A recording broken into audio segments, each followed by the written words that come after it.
coup, on est avec Shirley. Quel est ton handle Twitter, Shirley? C'est-à-dire Ton nickname sur Twitter? Charlotte Mousni, j'ai pas Ah ouais. de petit nom approprié. Donc, on vient de faire toute la journée à la source. Et j'aimerais bien qu'on essaie d'enregistrer une conversation où on parle plus du métier de recruteur, on parle plus du métier de l'IT. Et je voulais aussi qu'on parle avec toi parce que tu as une bonne vision de la profession de développeur, du marché des développeurs. Notamment aujourd'hui, tu as mentionné le fait que il y avait des obstacles à la circulation des candidats et que ce n'était pas forcément dans l'intérêt des développeurs. Mhm. Donc je voudrais bien qu'on repasse sur tous ces sujets-là.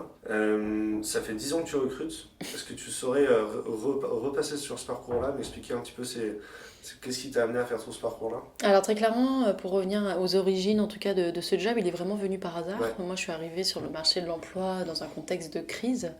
Ça veut dire que j'étais censée faire du marketing et du management de projet, très Ouais. clairement. Puis j'ai fini par faire vendeuse dans un centre d'appel. Puis après, on m'a dit vendeuse en prestations intellectuelles, c'est plus propre. Donc du coup, j'ai fini par faire commercial dans un cabinet de recrutement. Et puis à un moment donné, je me suis dit, quand même, ce serait intéressant de connaître un petit peu plus les candidats, donc Ouais. d'être consultante et ainsi de suite, de fil en aiguille, pardon. Je me suis orientée vers le recrutement par hasard et j'en ai fait une passion, un quotidien et puis surtout une façon de faire qui peut être un peu différent tout en étant quand même dans les tendances d'aujourd'hui.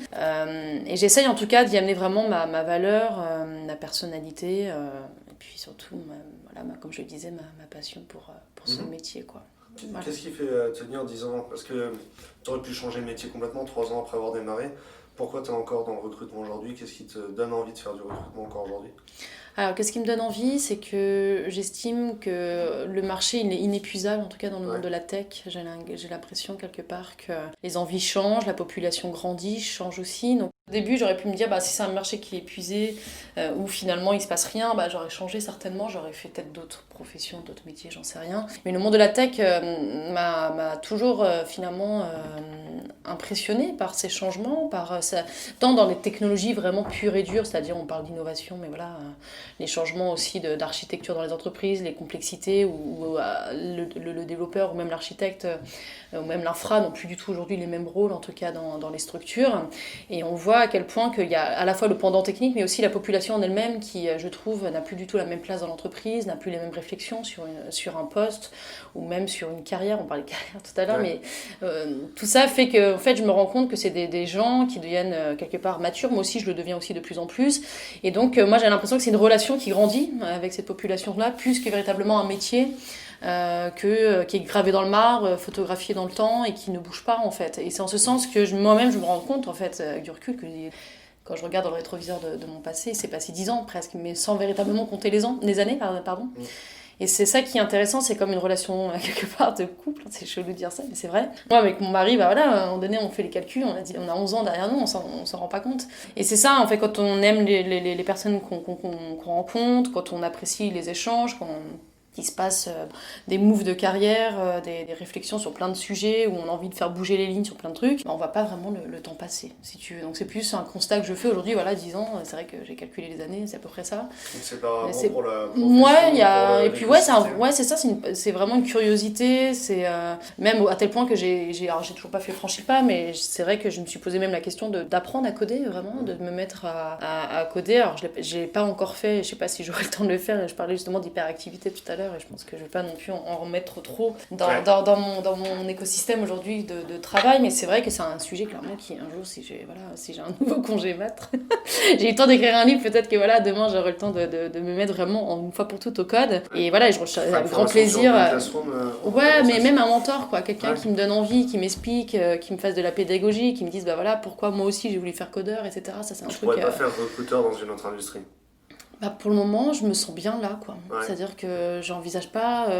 Je me sens bien là, je me sens écoutée, hein, c'est tout bête, mais un recruteur aujourd'hui écouté dans Ouais. la tech, c'est rare. Autant garder cette rareté quelque part. Ouais, La c'est preuve. au final, on est une société, une communauté. Toi, tu as cette posture d'un élément indispensable. Auquel on y pense, quoi. Quand il s'agit à un moment donné de bouger, quand il s'agit de me recommander par rapport à un client qui recherche des profils, etc. C'est intéressant qu'on pense à moi. C'est-à-dire que quelque part, j'ai réussi le pari d'être visible et d'être et d'avoir de la valeur surtout en fait. C'est surtout ça, on parle dans le recrutement, je trouve qu'il est difficile aujourd'hui de défendre une valeur de ce métier.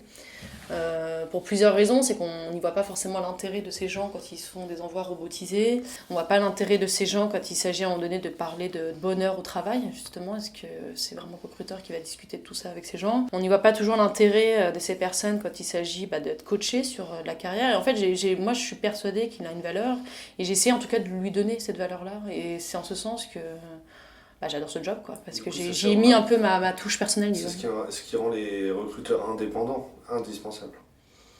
C'est-à-dire qu'un recruteur dans une entreprise, quand tu es un candidat, tu vas le voir, mais il va forcément toujours te conseiller l'entreprise à la fin. Un recruteur indépendant, il s'intéresse vraiment à ton J'ai du mal à vraiment tacler comme ça les confrères, ou non pas que ça soit du tact ou quoi, mais c'est plus la perception.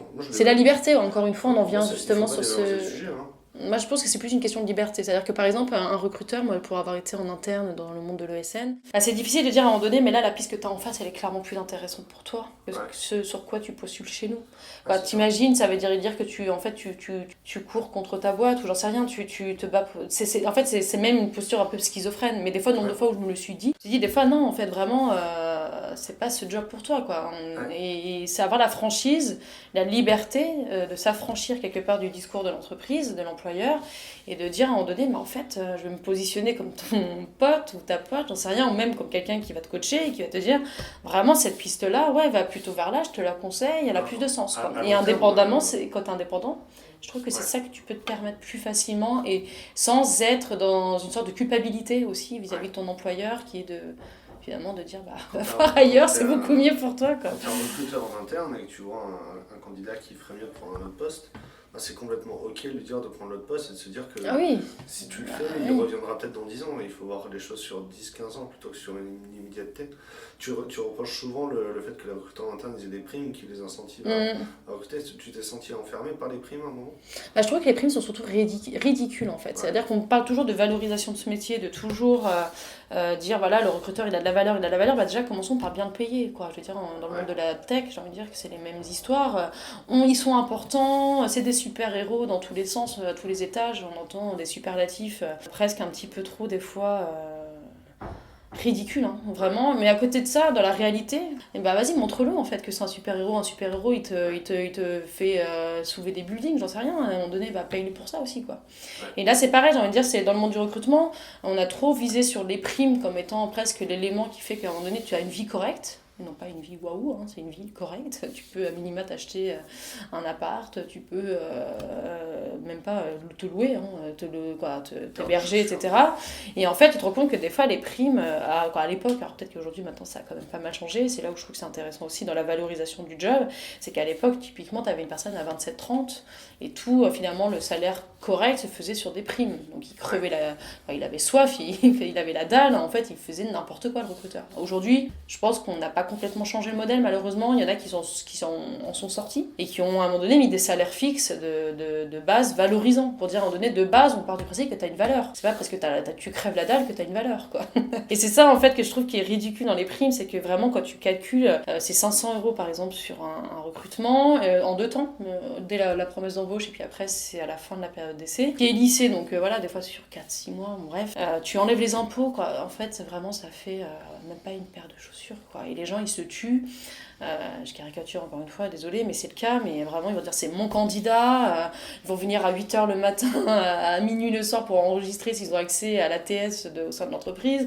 Ils vont se rendre complètement dingues pour 500 €, presque rendez-vous dingue pour, comme on peut faire les traders dans le monde de la banque, pour un petit peu plus quand même, quoi. Faites-vous du mal, faites-vous des crises cardiaques quand même pour des vraies primes. Ou sinon, ne faites pas demandez plus en fixe et exigez cela en fait.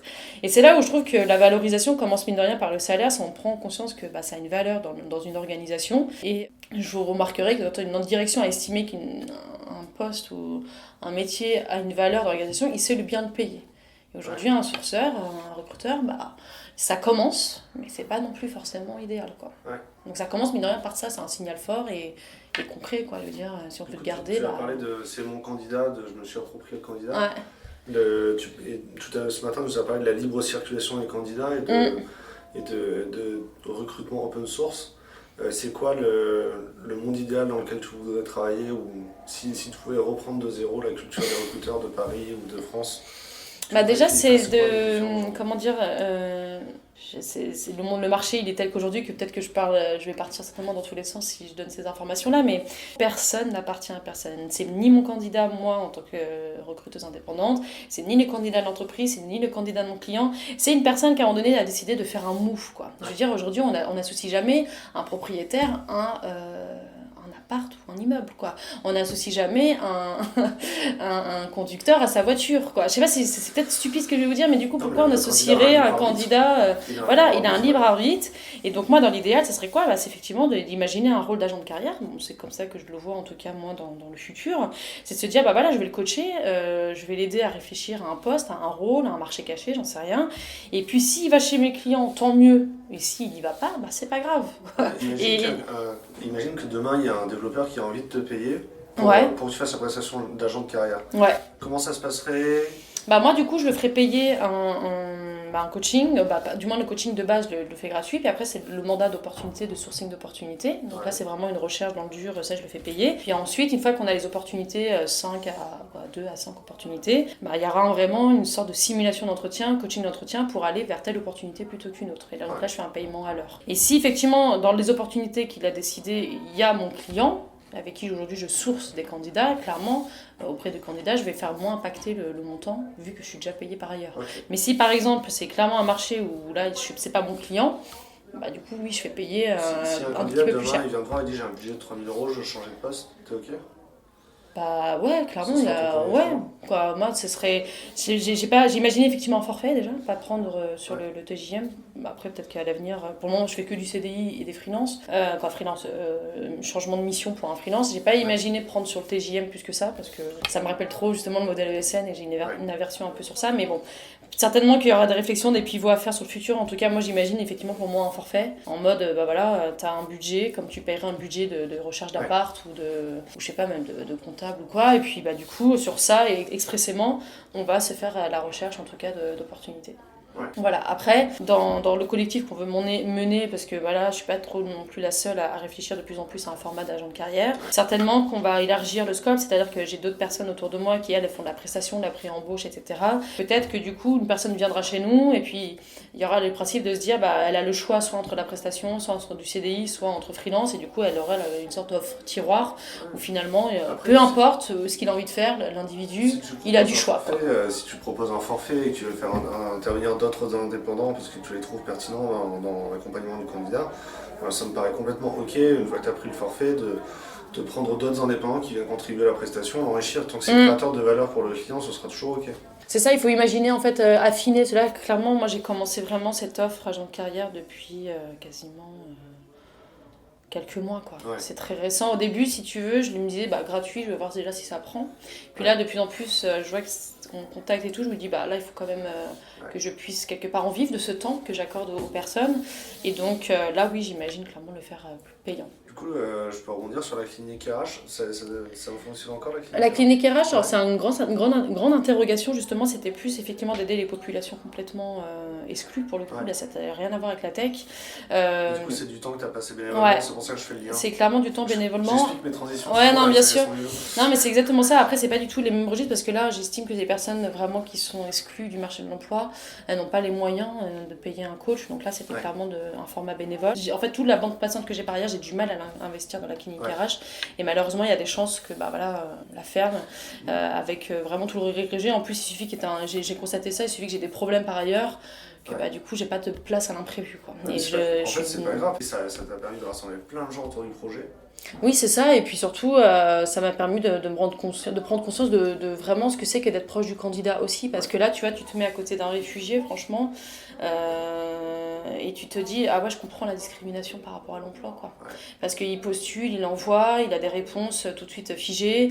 C'est une personne dans le BTP, tu te rends compte que les formats de recrutement qu'il y a aujourd'hui dans le fait de postuler à un job, c'est pas du tout les mêmes que pour un cadre. Un cadre, il a un CV, il a un Word, il envoie un CV, un PDF, etc.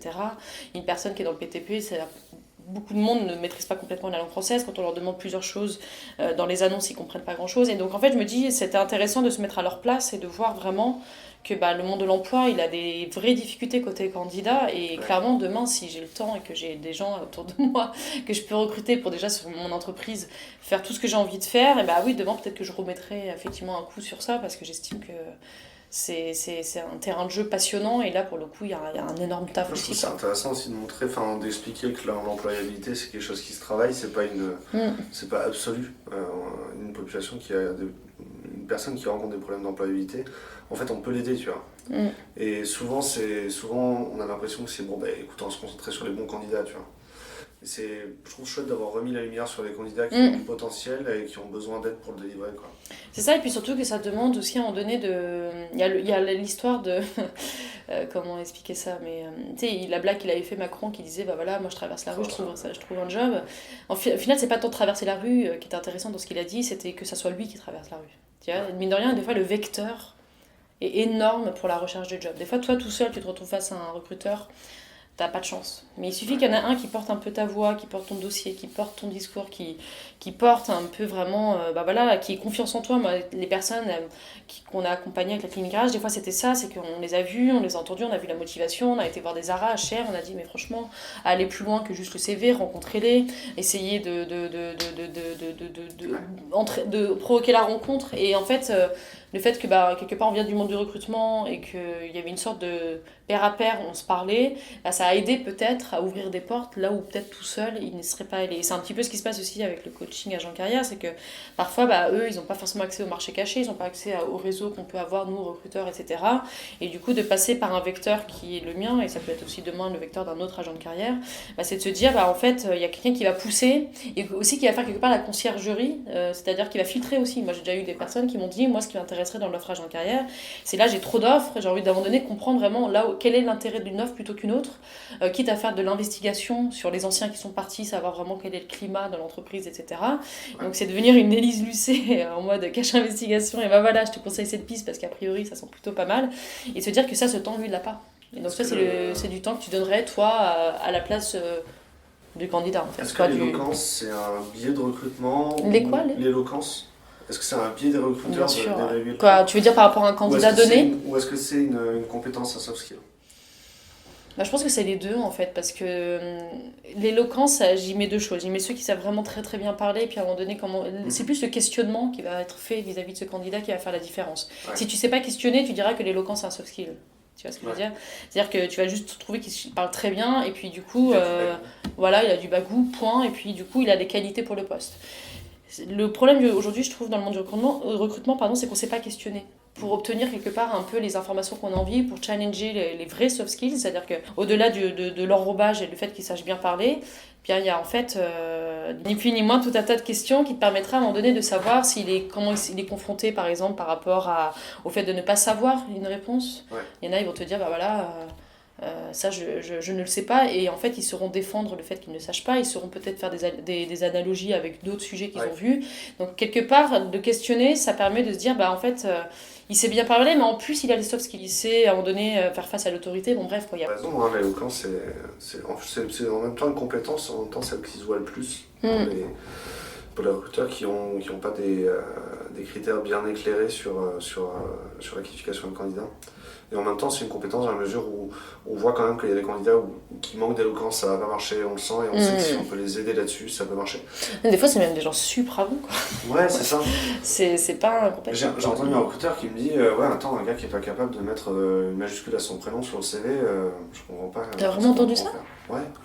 Alors qu'en vrai, les gens qui mettent pas de majuscule sur le prénom de leur CV, souvent c'est parce qu'ils n'ont pas appris le français. Moi, je trouve ça assez étonnant de voir le monde du recrutement qui a toujours quelque part jugé finalement la tech avant comme étant justement le bas de l'échelle, qui a toujours considéré que c'était des petites mains qui étaient derrière leur ordi à faire 2-3 petites applis, et puis aujourd'hui ils ont un rôle totalement différent, et en fait on leur demande mine de rien beaucoup par rapport à de là où ils viennent en fait. Ouais. Et en fait, ils s'imaginent, les recruteurs, que naturellement, ils ont développé ces soft skills, naturellement, ils sont devenus comme ça, mais en fait, on les a immergés dans le monde de l'entreprise, on n'a pas favorisé ça, disons-le franchement, au tout début, quoi. Je dis au tout début, je ne sais même pas de quel point de départ on parle, mais franchement, avant, on leur demandait pas d'interagir comme aujourd'hui avec le monde, avec les autres personnes, avec le métier, avec le business, avec les partenaires, gérer des budgets, être dans du coaching, dans du mentoring, dans de la formation, quoi.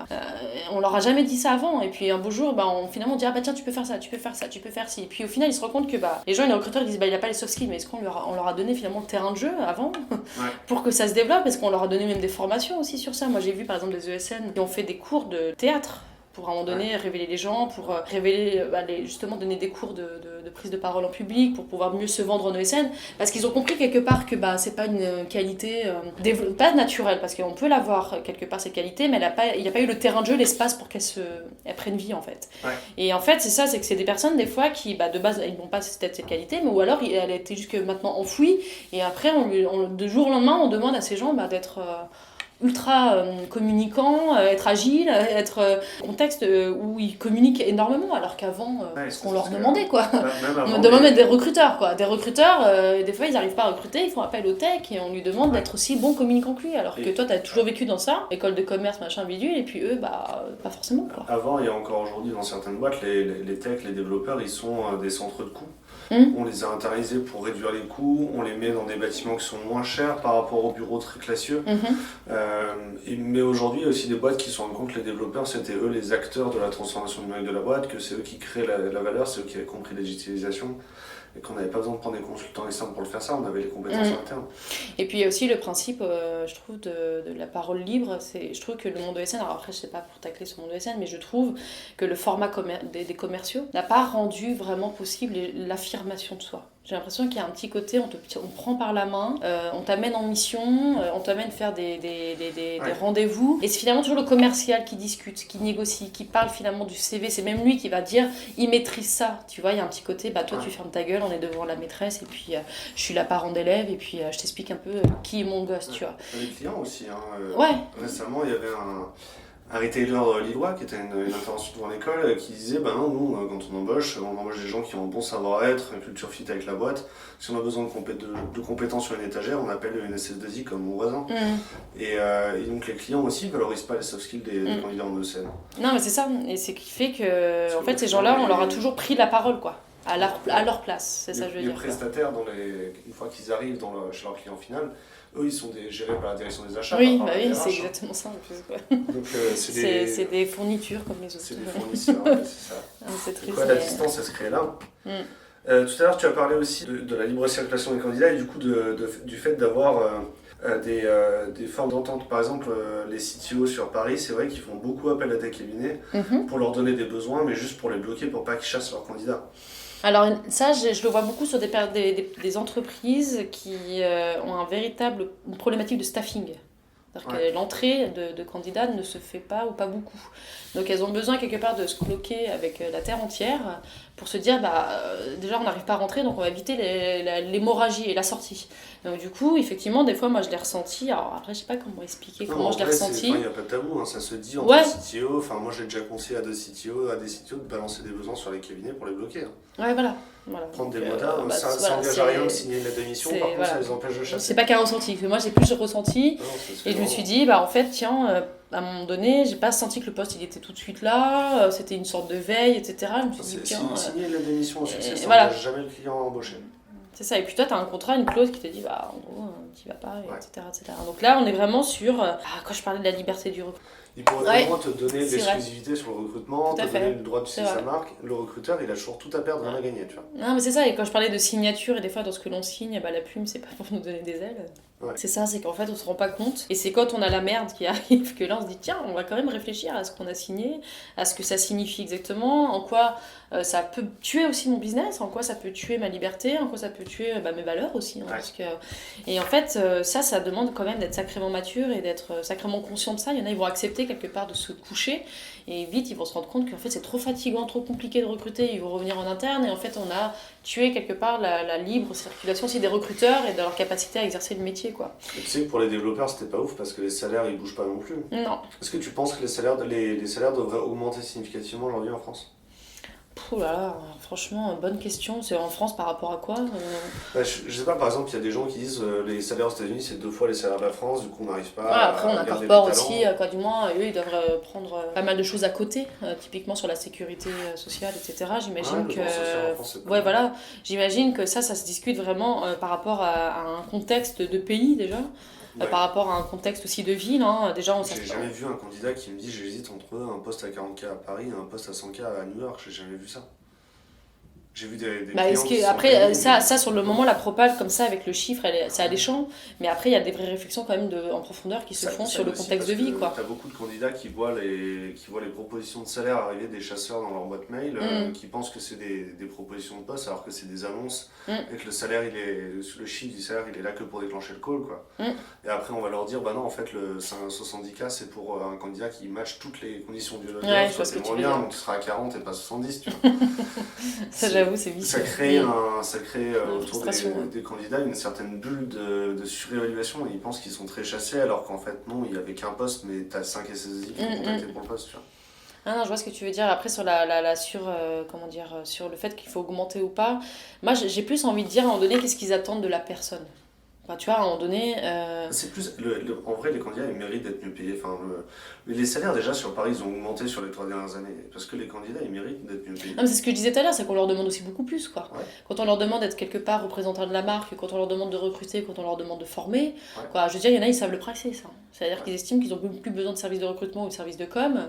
C'est tel personnel à technique qui va attirer tel candidat parce que justement, il est visible à droite à gauche. Et ça, donc, ils savent praxer et Après, le rémunérer. Donc oui, je suis d'accord sur le sur principe les que... juniors, les 0-3 ans, sur Paris, ça a augmenté. On le voit maintenant. Enfin, je vois des gens qui rentrent à 35, 38, presque 40. C'était pas le cas il y a 5 ans sur le Mm. marché.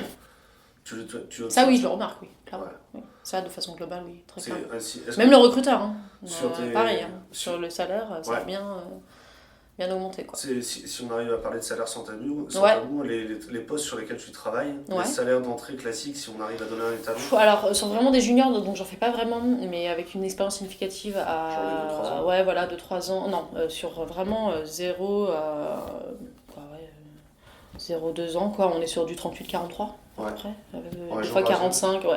Des fois Il y a 45. des technos qui sont plus pénuriques que d'autres qui justifient un salaire supérieur. Back-end, quoi. Je dirais plus techno, c'est des écosystèmes. Back-end, ça recrute plutôt bien. Après, il y a tous ceux qui étaient entre guillemets sur une stack qui aujourd'hui marche un peu moins comme Angular, alors qu'aujourd'hui on fait du React, mais bon, ça. C'est plus, ouais, voilà, si la personne, d'une part, elle a des bons fondamentaux, Ouais. si on voit le bon niveau, si ça mouline bien, des fois, bah, peu importe finalement la stack qu'elle a fait avant, ça peut se faire assez facilement la transition technique. Ouais. Donc, vraiment des juniors 38-43, après 3-5 ans, j'avais les chiffres en tête, mais je sais qu'on est à peu près sur du 45-55. Tu vois, voire même 60. Puis après, quand on est aux alentours de 8 ans d'expérience, on est clairement sur du 65. Et puis après, à plus de 10 ans, on est entre 70 et 80. Et après, sur les data et tout ce qui est cloud, clairement, tu rajoutes un petit 5 KE. Après. Parce que ceux-là, c'est la fête du slip en ce moment. Les consultants, les solution engineers, les consultants solutions, les développeurs qui ont un rôle face au client. Oui, tout à fait. Ça, Tous ces développeurs-là qui font pas 8 heures de code par jour, mais qui doivent être face au client. Ça, c'est très valorisé. C'est très valorisé, Ouais. mais c'est dur. Est-ce que tu as travaillé sur des postes comme ça? Ouais, c'est j'en intéressant ai encore en cours en plus. Ouais. Ça demande quoi? Ça demande en fait qu'à un moment donné, l'entreprise, elle a compris que la valeur commerciale, elle était dans la valeur du discours technique. Ouais. Dans, à un moment donné, la personne, ce qu'elle peut apporter comme valeur ajoutée sur une amélioration d'un logiciel ou ce genre de choses. Donc ça veut dire que c'est des gens qui aiment ça déjà, hein, parce que dans le monde de la tech, par les business, dès qu'on dit le mot commercial, il y a comme une sorte, tu sais, le chat qui hérisse, avec ses poils qui s'hérissent, on s'imagine tout de suite le commercial, le SN et tout, alors que des fois, non, il y a des sujets ultra intéressants que de chatouiller le business, de savoir à un moment donné quel est le budget client, qu'est-ce qu'il a envie de faire, où ça pêche, etc. Et c'est vrai que les entreprises qui valorisent quelque part, qui attendent ce genre de profils, qui ont un background tech et qui du coup veulent toucher, chatouiller les sujets business, etc., elles savent très bien les valoriser, quoi. Ça va des fois à des 80, 85, voire 90. Et puis il y a ceux qui ont le double compétence, qui n'ont pas tech, mais aussi communicants. Et là, il y a tout ce qui est technical advisor, tout ça, qui font technical evangelist, etc., qui vont vraiment porter, on va dire, la solution technique, qui vont être vraiment ils vont rayonner, en fait, dans l'écosystème pour pouvoir porter, en fait, le sujet technique. Et ceux-là, c'est pareil, ils sont ultra valorisés parce qu'ils n'ont pas que la casquette technique, ils ont aussi la casquette communication, quoi. Du coup, je voulais parler aussi des barrières au recrutement, des freins au recrutement. Donc, moi, j'ai vu à Lille des dirigeants qui s'énervent parce que leurs développeurs ont été approchés. On a parlé du fait d'avoir des dirigeants qui intimident un recruteur qui approche leur candidat. C'est ton expérience personnelle. Aujourd'hui, est-ce qu'il y a quelque chose qui sont vraiment il y a des choses qui sont vraiment structurelles dans l'écosystème, peut-être dans la convention Syntec, qui empêchent la libre circulation des candidats? Qu'est-ce que tu voudrais changer sur le sujet? Bah, en fait, en soi, il n'y a aucune, normalement, sauf vraiment si il y a une histoire de clause de concurrence qui est payée. Ouais. Il n'y a pas de non-libre circulation des candidats, et encore... Le préavis d'embauche, t'as pas envie de le faire sauter tout le temps? Le préavis d'embauche? Ah, bah ça, après, ça dépend...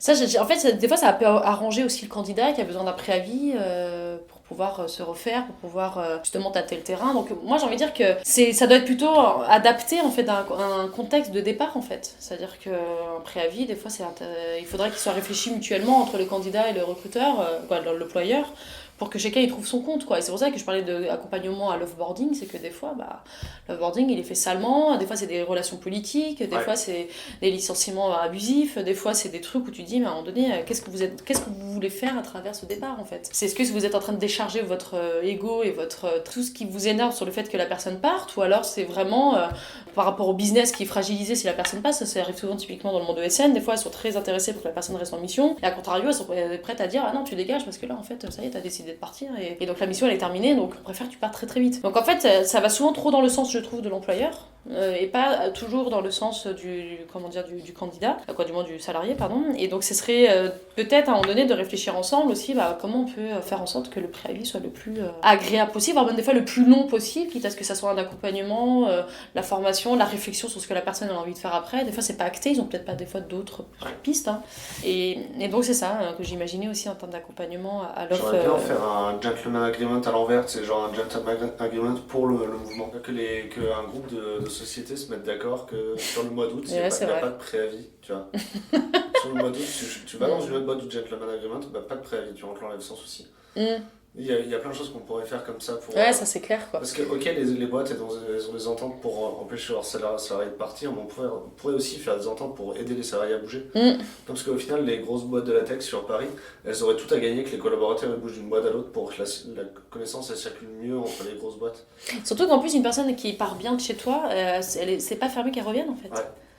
Tu vois, et en fait, c'est ce que je disais aussi dans mon talk, c'est que des fois, ça sclérose le marché, que de dire, tu vas pas chasser chez là-bas, tu vas pas chasser machin, tu vas pas machin, au final, les gens, ils restent dans leur boîte, le recruteur, il dit, non, je peux pas te parler à toi parce que t'es dans telle entreprise, machin, non, moi, telle entreprise, je peux pas non plus te recruter parce qu'on s'est mis un accord. À un moment donné, le gars, il dit, attends, j'ai du choix là, ou j'ai pas de choix, en fait, de bouger, je dois rester chez ma boîte, et c'est ce qui s'est passé, notamment chez les gros de la Silicon Valley, c'est que, vraiment, pendant 10 ans, ils ont fait des gentleman agreements en disant, clairement, c'est mort, personne ne va chez l'un et chez l'autre, et pendant 10 ans, ils ont eu un salaire qui n'a pas augmenté, quoi. Donc ça fait ça aussi, ça fait que ça sert qui? Ça sert jamais le candidat, quoi. Ça sert toujours finalement des gens qui veulent garder leur cheptel de candidats, qui veulent... et au final, au final, sur le court terme, peut-être ils ont l'impression de gagner, finalement, en se disant, on a cloqué, la personne ne bouge pas tout de suite, mais sur le long cours, en fait, d'empêcher quelqu'un de partir, c'est comme un mauvais divorce, quoi. Tu sais, t'en gardes pas un bon souvenir. Et demain, il suffit que, je sais pas, tu rencontres la nouvelle future copine de ton mec, tu te dis, non, n'y va pas, parce que tu verras, quand tu vas partir, ça va être douloureux. Et des fois, c'est ça dans mon entreprise, c'est qu'il y a des gens, ils parlent, quoi. Ils se disent, franchement, je te conseille pas cette boîte, parce que quand ils rentrent, on te fait le tapis rouge, mais quand tu sors, putain, c'est compliqué, quoi. Et des fois, le principe de sortir comme étant quelque chose de compliqué ne pousse pas à l'entrée. C'est fou, hein. Et quand des boîtes qui ont misé en disant, franchement, là, dès le début, tu sais que tu peux aller vers tel cabinet de recrutement qui pourra t'aider à trouver quelque chose, c'est ce qu'a fait notamment une ESN. Des gens, ils ont dit, putain, de base, sur le contrat de travail, c'est écrit qu'on est libre, quoi. Et je trouve que ça donne tout de suite dans l'esprit que finalement personne n'appartient à personne, on n'est que de passage dans une entreprise, on y reste 2, 3, 5 ans, et au final c'est de se dire on n'a pas de frustration à un moment donné annoncer un départ douloureux, voilà. C'est un parcours, en fait, le collaborateur est dans une entreprise, au moment où son projet pro il converge avec celui de l'entreprise, tu vois, mais il y a des moments où C'est ils ça. divergent, tu vois. Des fois, tu changes d'état d'esprit, tu changes même de vie, t'as des enfants, t'as des trucs, tu changes de plein de paradigmes qui ont changé, t'as peut-être même connu des problèmes personnels, de maladies, j'en sais rien. C'est presque même pas inclusif, en fait, que de voir que l'autre a changé, en fait. Ouais. Tu vois, c'est de se dire, bah ouais, je t'ai connu bébé, peut-être que maintenant t'es devenu Pour papa. le polyamour dans l'emploi, c'est... Non mais ouais, bah non Ouais, mais il serait franchement, content. j'en parlerai pas à mon mari, tu vois, mais ce que je veux dire c'est que franchement, des fois tu te dis oui, clairement, mettons ça en place dans le monde du travail, c'est que... Et puis le pire c'est que ça existe déjà, il y en a déjà, ils sont salariés et ils sont freelance à côté. Ouais. C'est qu'ils ont bien compris qu'à un moment donné, ça ne les satisfait pas complètement le poste, ils ont envie de faire des trucs, ils ont des passions, quoi. Tout le monde est dans une hyperactivité aujourd'hui professionnelle qui est assez flagrante, moi la première, et en fait, les entreprises qui ont compris qu'elles tenaient pas leurs salariés, bah des fois ils y restent plus longtemps, quoi. Tu te dis, tiens, finalement je te tiens pas, mais t'es quand même plus à côté. C'est comme le chien en laisse, quoi. Tu sais, non, on attaque, reste ici, reste près de moi, bah quand tu les lâches, leur lèves la laisse, putain, je sais pas si t'as un chien, mais moi j'en ai pas, mais j'en ai déjà eu par le passé, franchement, compliqué de le tenir à côté, quoi. Bah, là c'est pareil, quoi. T'as envie de dire, à un moment donné, arrêtons la laisse, quoi. P-R-O, de promener. Non, mais c'est ça, quoi. Non, mais bon, C'est l'idée, ouais. voilà, c'est des dire, bon après je suis peut-être dans l'extrême, j'en sais rien, mais c'est cool. vraiment désolé, quoi. Cette hyperactivité que tu mentionnes, comment tu t'organises pour l'apprécier mieux? Tu sources le soir, du coup? Ouais, ça m'arrive, ouais, clairement. C'est un bon. Tu fais du relationnel, tu veux avoir des clients, Alors non, je répartis en jours. Ouais. J'ai réparti en jours dans ma semaine, en fait, les rencontres clients, les calls candidats, j'essaie de vraiment tous les mettre dans la même journée, les calls, les rencontres, et puis le sourcing, quoi. Je me donne un jour et demi de sourcing, et puis après il y a le sport, quand j'essaie de le faire, les vidéos dans les transports, bref. Non, voilà, j'essaie quand même de vraiment, en fait, des fois il y a des choses où on me dit, mais comment tu fais? Alors c'est pas prétentieux du tout ce que je vais dire, mais des fois c'est vrai que je fais des choses très vite. Une annonce, par exemple, pour un client, bah, je peux la faire vraiment vite. Tu le fais au moment où t'es inspiré. Un article, bah, des fois je le fais en une soirée. Alors, voilà, c'est des fois quand je suis à fond et que j'ai envie de faire un truc, bah ça c'est pareil, mes vidéos je les improvise complètement et puis c'est sorti, quoi. C'est du lâcher prise, hein. Est-ce que c'est du lâcher prise? Ouais, quoi, quelque part c'est ça, bah, je suis en total roue libre, hein, c'est ni plus ni moins ça et c'est franchement trop agréable, quoi. Ouais. Tu te dis, bah voilà, au moins c'est vraiment toi, t'es aligné avec toi-même, les gens apprécient tant mieux, les gens apprécient pas. Je pense qu'il y a des gens qui ont envie de lâcher prise. Bah ouais, non, mais c'est sûr que c'est un parti pris. Après, ça apporte pas que des avantages parce que des fois on peut se dire, mais quel est le positionnement, quelle est la logique Des fois on me dit, mais c'est quoi l'intérêt de plein de choses? J'avais même fait une vidéo, des fois il n'y a pas d'intérêt, quoi. C'est juste parce que bah, j'avais envie d'écrire un livre, juste parce que j'avais envie de faire une chaîne YouTube, parce que j'ai envie de caricaturer des situations tellement caricaturables aussi, hein, très clairement. Des fois, c'est juste des conneries, un karaoké du recrutement, quoi. Ça, c'est pareil. J'ai pas dit, tiens, idée du jour, stratégie, on va réunir une équipe en mode brainstorming. Franchement, je me suis dit, à un moment donné, j'ai fait une chanson. Ça n'existe pas, ça doit exister. Bah ouais, non, mais voilà, tu vois, tu dis, tu fais une chanson, l'autre il fait une chanson, bah ok, on se rassemble, on chante ensemble, et puis ça fait un karaoké du recrutement, quoi. Là, c'est que des trucs comme ça, et c'est vrai que des fois on peut se dire, mais où elle va? Tu vois, on sait pas c'est qui, qu'est-ce qu'elle fait.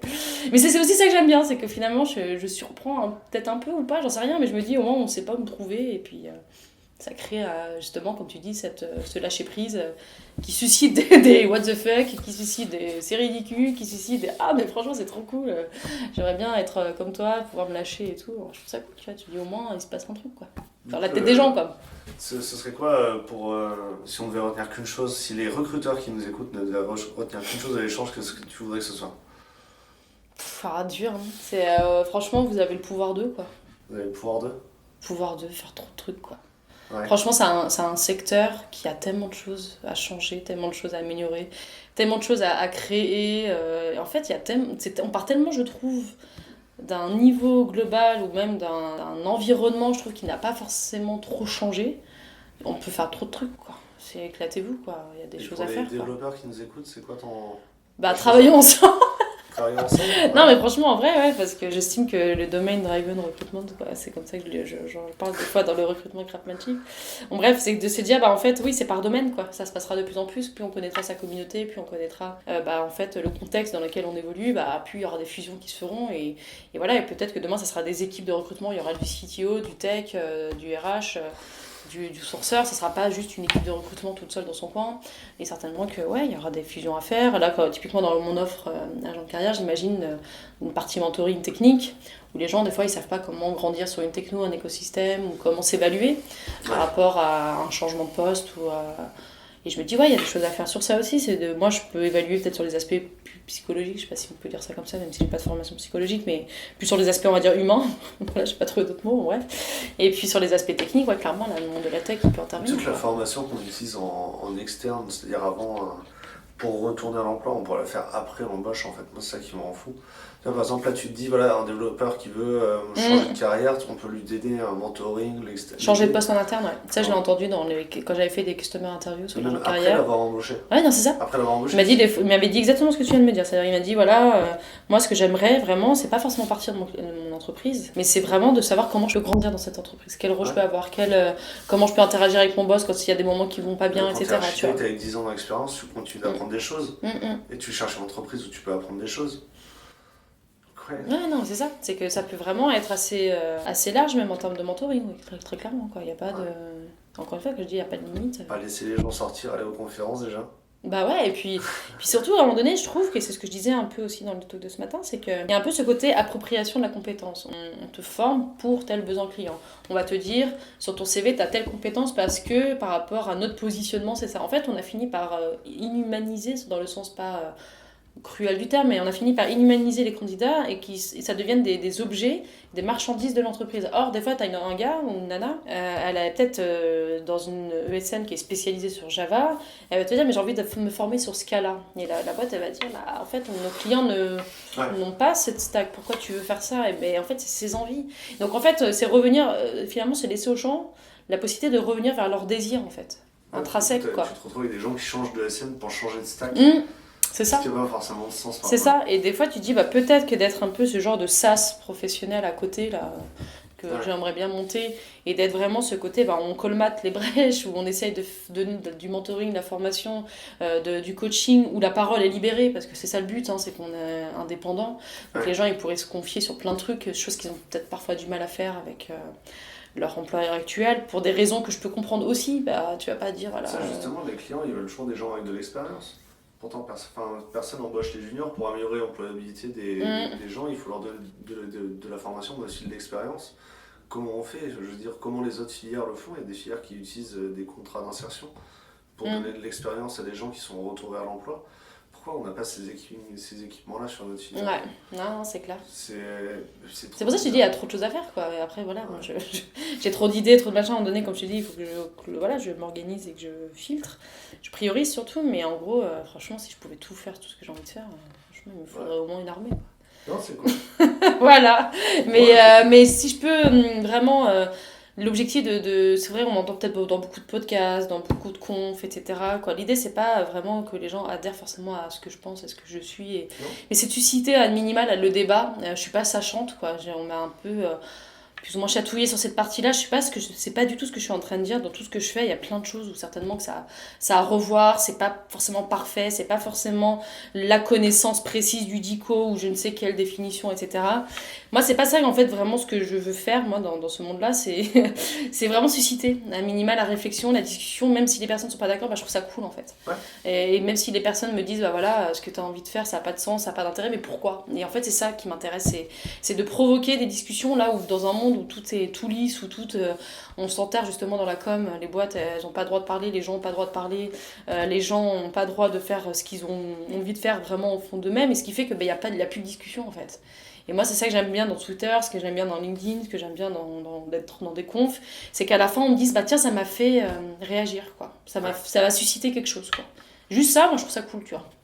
Ouais. En vrai, après, si on peut aller plus loin et créer vraiment des trucs et ça a un impact, oui, là, c'est l'idéal. Pour nos clients, et ça m'arrive de rencontrer des recruteurs qui me disent non, mais attends, nous, on n'a pas le droit de communiquer. Mon patron ne veut pas qu'on communique, il préfère qu'on reste. Non, mais il y en a, ils ont perdu leur job comme ça. Non, mais c'est vrai, sur des conneries. Bon, après, ça reste l'autorisation d'avoir un LinkedIn. Moi, j'ai même eu un candidat qui m'a dit j'adore ça, je fais de la veille. Mais c'est quoi, du coup, biais de recruteur de base, c'est de dire mais en fait, je comprends pas, c'est pas actif, quoi, sur ton LinkedIn, sur ton GitHub ou même sur sur ton Twitter que voilà, tout ce que tu me dis là, tout ce que tu apprécies et tout, il fait pas, mon entreprise ne m'autorisait pas à parler des projets en interne, etc., à tout ce que je pouvais faire aussi à côté. Et je suis putain, mais c'est tellement con, parce que du coup, un recruteur qui aura les billets de base, il va se dire, bah, en fait, c'est pas quelqu'un qui s'intéresse, passionné. Ouais. Du coup, ça vaut le coup de rencontrer les candidats quand même. Bah ouais, C'est pas tout sur bah c'est ça en fait. Et moi, quand il m'a dit ça, j'ai fait, tiens, je savais pas qu'on pouvait refuser qu'une personne communique. Et oui, en fait, ça arrive souvent, quoi. Ah bah, C'est là où j'ai, entre guillemets, c'est ce luxe d'être libre. Il y a quoi. un tech dans le Nord qui interdit à ses développeurs de communiquer sur GitHub. Voilà, bah, c'est ça en fait, c'est un peu dans le même principe, quoi. Et tu te dis, mais les mecs, ils ont pas compris. Pourtant, c'est une boîte qui est mise en open source, mais. Ah putain, non mais c'est terrible, tu vois, c'est ce que je disais. Il n'y a pas que les logiciels qui est libre, c'est les individus, puisque les logiciels, ils doivent être libres, quoi. C'est fou, quoi. Le patron a dit qu'il ne faut pas nourrir le big data de GitHub. Ah d'accord. Bah, après, il y a le côté parano, hein. Après ça, c'est... Bah ouais. À bientôt, tout le monde. Merci.